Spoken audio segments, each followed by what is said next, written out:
When it comes to 3D platformers featuring animal mascots, what comes to mind? Crash Bandicoot? Banjo-Kazooie? Spyro? How about Tail Concerto?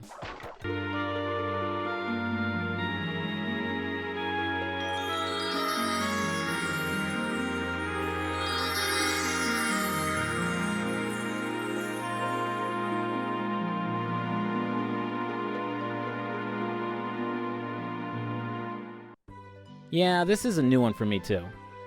Tail Concerto is one of those niche games on the PS1 that I never heard of growing up. Another animal mascot themed game buried under the mountain of those games already existing on the PlayStation. So what was it about this game that made me want to look into it? Well,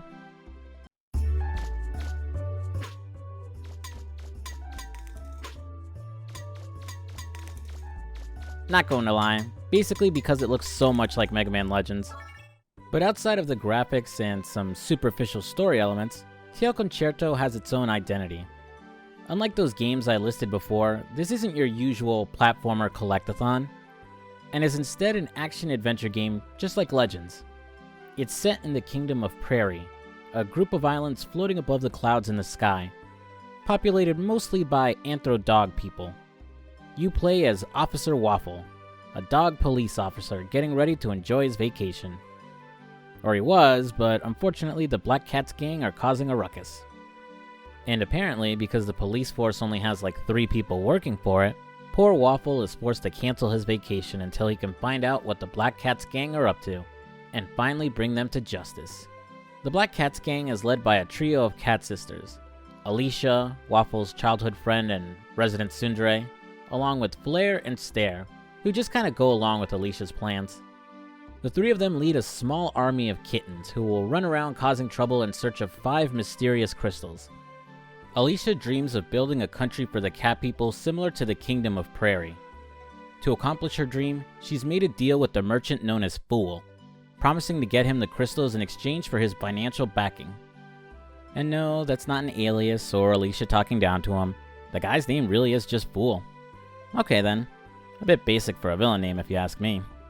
As you progress through the story though, it becomes obvious that Fool has ulterior motives, and is using the gang for his own end. He plans to use the crystals to awaken an ancient weapon known as the Iron Giant. Superman. No, not that one. Planning to use the ancient weapon to conquer all of Prairie. Well, that's certainly a lot for just one police officer, isn't it?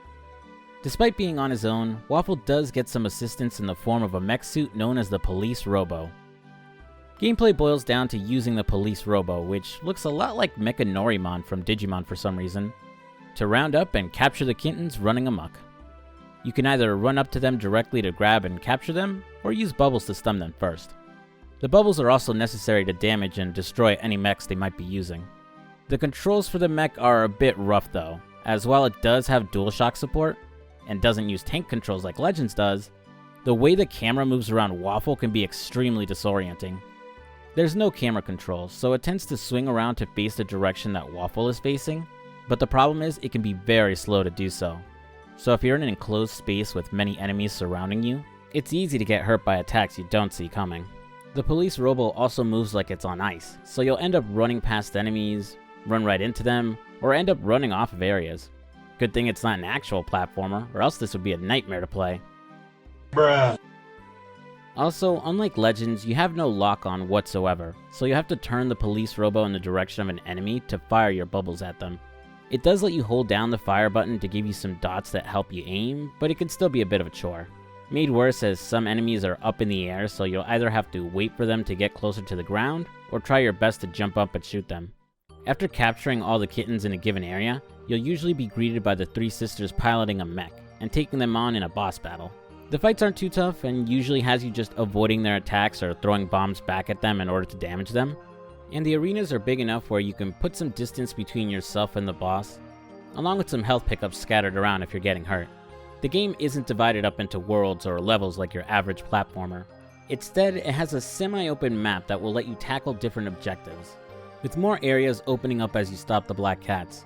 While the story is mostly told through in-game graphics and some so-so voice acting, you'll get some anime cutscenes here and there. It's not mind-blowing animation or anything, but it has its charm, and I'm a sucker for PS1 games that had cutscenes like this, especially RPGs. As you thwart the Black Cats, you'll slowly be introduced to more characters, like Princess Teria, the Princess of Prairie, and basically Furry Princess Peach. After saving her from the gang, she'll end up developing a crush on Waffle. Too bad he only has eyes for Lady Justice. You'll meet one of her royal guards, Cyan Garland, who pilots his own robo and decides to compete with Waffle to stop the Black Cats and win the princess's affection.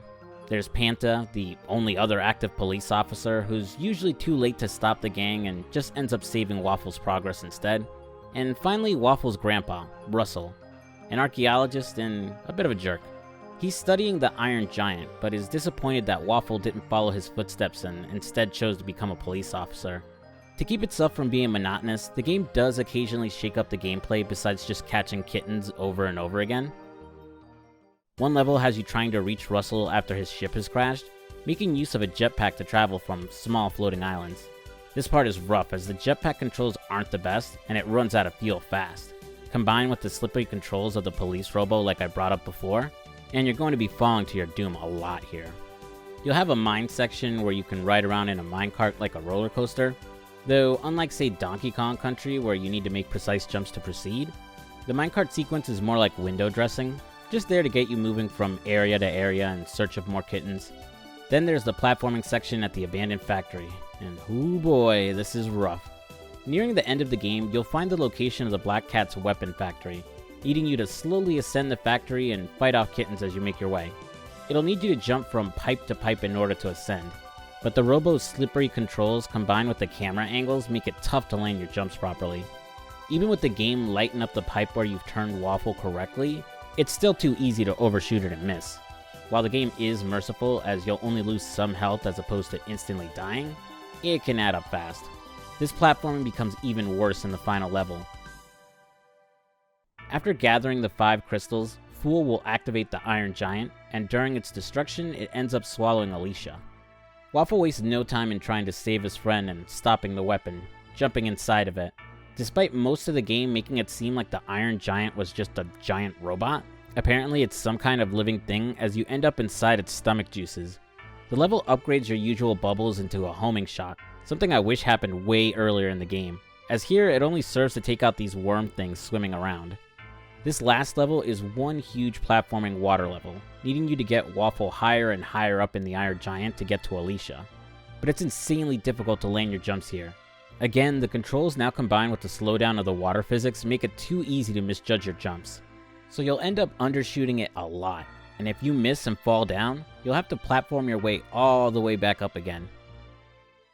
Despite the awkward controls and the frustrating platforming levels, overall, I really like Tail Concerto.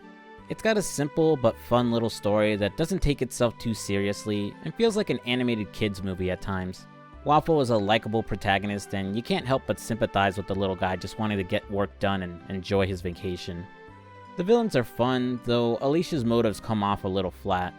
Her main motivation for making a country for cat people comes from supposed prejudice against them from dog people, but there's absolutely no animosity between the two races. No NPC has anything bad to say about cat people in general, just the Black Cats gang. We find out later that her whole reason for believing that is that Fool fed her those lies, but it just makes her come off as naive. Maybe a couple scenes where she's mistreated by dog people as a kid or during the story would have worked better to justify her beliefs. The game was pretty short, running just under 5 hours, so about the average length for Mega Man Legends. Overall, I think it was a good game. I just wish it had some more substance to it. There aren't any side quests, no upgrades or abilities to unlock, and your only collectibles are health pickups and pieces of photographs. So there really isn't any incentive to explore or search around other than 100% completion. I can understand why it has its fans though, and this would be the first game in what's considered the Little Tail Bronx series. It would get a spiritual sequel set in the same world on the DS called Sola to Robo, and a new game that released this year named Fuga Melodies of Steel. I don't know anything about either of those games, so I can't comment on their quality, but it seems to have its fans. So admittedly, it's a real stretch to call it a Mega Man Legends clone, but I think it's a fun little adventure game that's worth checking out.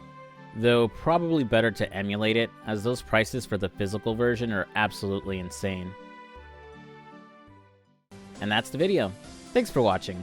I'm still working on the bigger video for this month, but I stumbled upon this game while watching another video and thought it'd be fun to try out and talk about. Hopefully I should have the new video done before Christmas. And after that, one smaller video before the new year. Hopefully. Again, thanks for watching. If you enjoyed the video, leave a like and comment down below.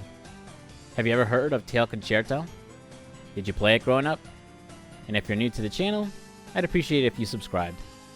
I'm FuzzySlippers, and I'll see you later. Peace.